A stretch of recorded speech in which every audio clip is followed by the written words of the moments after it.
Hello children, welcome to this class where we are going to study about asexual reproduction. So in my previous videos आपने देखा होगा कि हमने describe किया था सेक्शुअल रिप्रोडक्शन कैसे होता है, that is with the help of gametes. यहाँ एसेक्सुअल रिप्रोडक्शन में there will be no use of gametes. और अगर देखा जाए तो एसेक्सुअल रिप्रोडक्शन बहुत ही ईजी है तो कई तरह के, there are different types of asexual reproduction, पर है बहुत ईजी क्योंकि ना तो वहाँ गैमेट्स का इस्तेमाल है, ना कोई रिप्रोडक्टिव सिस्टम है, ना कोई रिप्रोडक्टिव ऑर्गन्स रिलेटेड है, ना कोई फ्यूजन, नथिंग. तो एसेक्सुअल रिप्रोडक्शन में होता क्या है, let us see about this. Here in asexual reproduction, as you see this paragraph, I am reading the paragraph for you.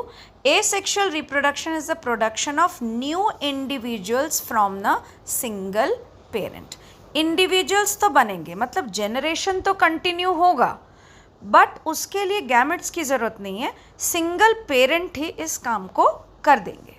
The type of reproduction is generally observed in single celled organisms.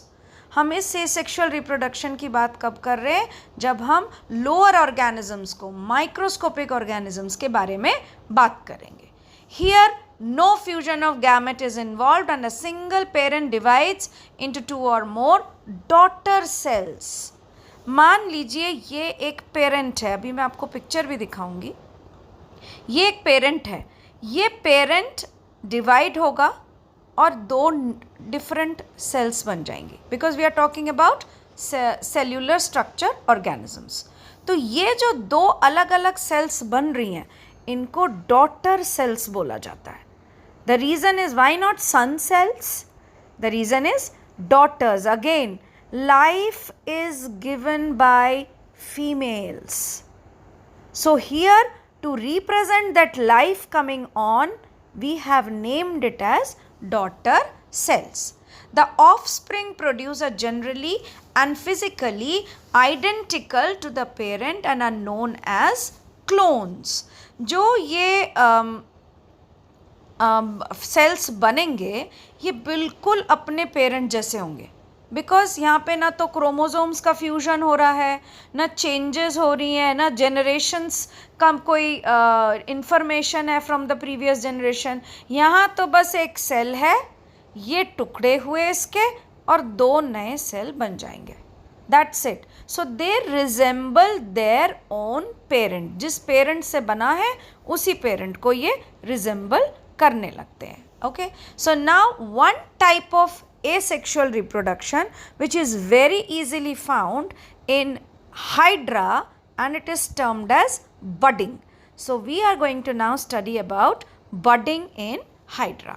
Just have a look for budding in hydra. Here budding in hydra एक और है type of asexual reproduction, जिसे हम कहते हैं binary fission in amoeba. So first we are going to study about budding in hydra. This is the picture. budding in hydra में hydra क्या होता है, ये देखिए, ये रखा है हाइड्रा हमारे पास. This is hydra, this is hydra. ये हाइड्रा के टेंटैकल्स होते हैं and this is the parent hydra you में से. और धीरे धीरे ये पेरेंट हाइड्रा ना डेवलप होने लगेगा. देखिए यहाँ पे एक छोटा सा हरे रंग का नॉच दिखाई दे रहा है आपको. ये नॉच धीरे धीरे बड़ा हो रहा है, देखिए. उसके बाद ये और बड़ा होकर जब ये अपने ही पेरेंट से अलग हो जाता है, हम इसे कहते हैं न्यू ऑफस्प्रिंग और the small organism which is been prepared from its own parent. तो यहाँ पे ये तो पेरेंट है और ये जो बन रहे हैं ये ऑफस्प्रिंग्स है. So let us read the paragraph. Budding in hydra involves a small bud ये है छोटा सा जो मैंने अभी आपको बताया, which is developed from its parent hydra through the repeated mitotic division of the cells. अब ये बड बना कैसे? इस पेरेंट के पास, ये जो पेरेंट है, इस पेरेंट के पास यहाँ पे सेल्स में डिवीजन शुरू हो गया. Mitotic division means growth cells में डिवीजन शुरू हो गया। और जब सेल्स डिवाइड होती हैं, जैसे एक ये सेल है, अगर इसमें सेल डिवीजन शुरू हो जाएगा तो ये क्या होगा, ये कॉन्स्टेंटली मल्टीप्लाई होगा। आपको एक मैथमेटिकल रिप्रेजेंटेशन मैं याद करा देती हूँ। जब भी आपको लगेगा कि सेल डिवीजन हो रहा है तो आपको दिमाग में ये रखना है कि सेल डिवाइड हो रहा है, एंड डिवाइड होते ही ये 1 से 4 बन रहे हैं, मतलब मल्टीप्लाई होते जा रहे हैं। So it is also termed as multiplication by repeated division. ये देखिए, multiplication by repeated division. Divide means तोड़ तोड़ के बहुत सारे बन जाते हैं। ओके, सो हियर माइटोटिक जो सेल्स हैं यहाँ के, वो डिवाइड होना शुरू हो जाएंगे, और जैसे ही वो डिवाइड होंगे तो बहुत सारे बन जाएंगे।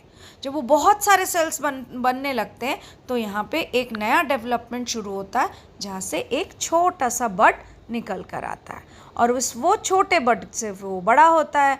धीरे धीरे बड़ा होते होते वो डिटैच हो जाता है अपने पेरेंट से। तो ये रहा पेरेंट और ये रहा offspring, same copy of the parent. So this is all about the budding in Hydra. Now the next is binary fission in amoeba. Binary का मतलब होता है 2, हमेशा ध्यान रखिएगा। बाइनरी का मतलब होता है 2, फिजन का मतलब होता है to break, that is divide.